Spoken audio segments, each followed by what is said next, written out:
জঙ্গলের পাশেই ছিল একটা বিরাট জলাশয়, আর ওই জলাশয়ের পাশ দিয়ে একটা শেয়াল যাচ্ছিল। কিছু দূর যেতেই জল থেকে একটা কুমির ভেসে উঠল।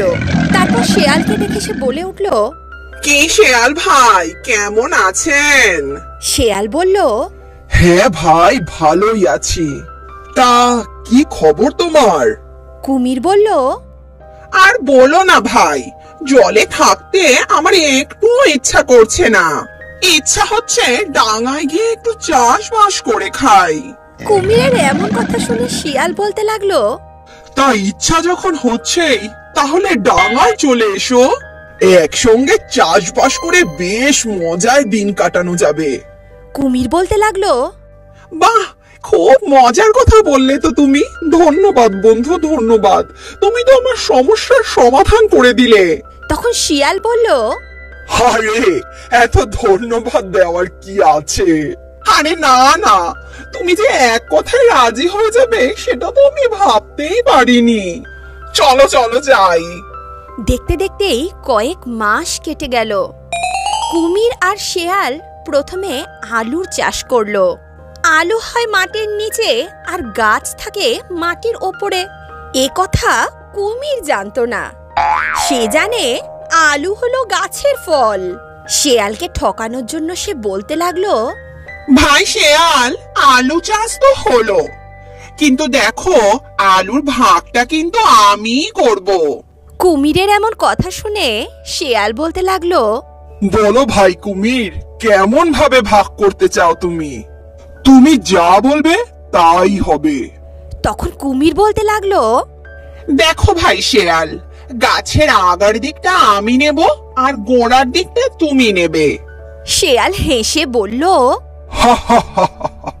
আচ্ছা ঠিক আছে, তুমি যেমন বলবে তেমনটাই হবে। এরপর যখন আলু গাছ বড় হলো, তখন কুমির আলুর ওপরের গাছগুলো কেটে নিয়ে চলে গেল।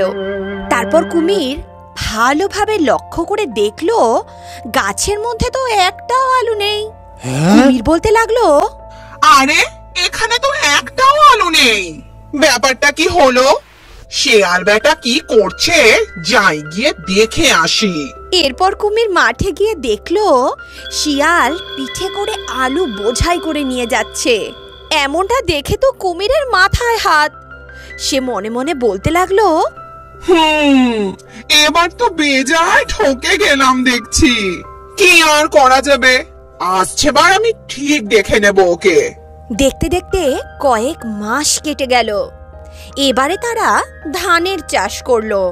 এবারে তো কুমির কিছুতেই ঠকতে রাজি নয়। কুমির মনে মনে বলতে লাগলো, এবারে আর ঠকলে চলবে না, খুব ভেবে চিনতে বুদ্ধি বার করতে হবে। এমনটা ভেবেই কুমির বলতে লাগলো, ভাই শেয়াল, এবারে কিন্তু আমি আর আগার দিকটা নেব না, এবারে কিন্তু আমাকে গোড়ার দিকটা দিতে হবে, আর তুমি আগার দিকটা নিও। কুমিরের এমন কথা শুনে শিয়াল বলতে লাগলো, আচ্ছা ঠিক আছে, তুমি যেমনটা বলবে তেমনটাই হবে। দেখতে দেখতে আরো কয়েক মাস কেটে গেল।